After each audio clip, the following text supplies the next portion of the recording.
Unlike my RTR 200, whose engine accepts most synthetic engine oils in 10W30 and 10W40 grade, my BMW G310R's engine isn't that welcoming, and in my experience, its response to 10W40 and 10W50 grade oils are fine, but it does not treat them equally irrespective of the grade.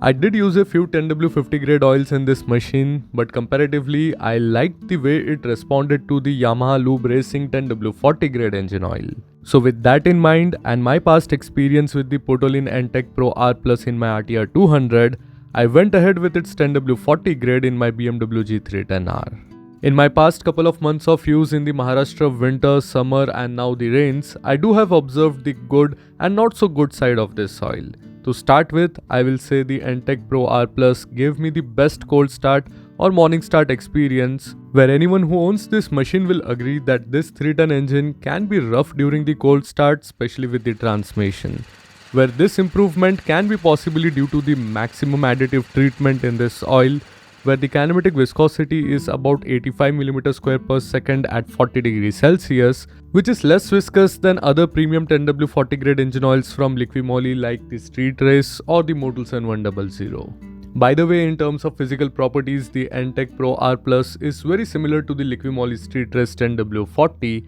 but there are two places where I found it to excel. One of which is the way this engine responds on highway rides or on hill rides, where you can go on and on with no significant change in the NVH from the engine. I believe it is due to the high temperature, high shear value of over 3.7, which actually plays an important role here. As I'm on this, I would also like to share my experience with its flip side, where I rode it inside this city within heavy traffic and single digit speeds with frequent use of clutch and gear shifts, which this engine inherently dislikes and throws tantrums with recurrent radiator fan triggers. Although I expected a significant drop in fuel efficiency with this oil, but it didn't, where I regularly got about 33 to 34 km per liter in mixed riding conditions, which I think is good. And it continues to do so consistently, as I have observed the same with other premium oils like the Liquimoly Street Race or the Petronas Sprinta F900, where you can abuse this oil for long durations in our heavy riding conditions. And Putoline has aided this oil with a TBN of over 7 to do that.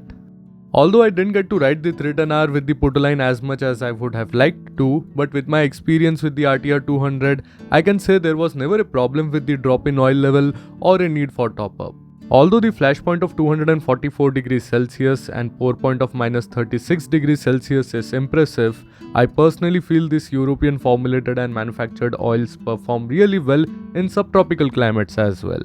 But with their tech and science and access to technology, they can also work in making these oils more conducive for heavy city riding environments, which brings stop and go drags, heat, slow speed, frequent shifts in low gears, which altogether is a different demand. I have mentioned a lot of brands in this video with whom my product experience has been good, but this is not a paid promotion. But my expectations with brands like Putoline are high because of their 50 plus years of experience in which they have solely focused on two-wheeler oils.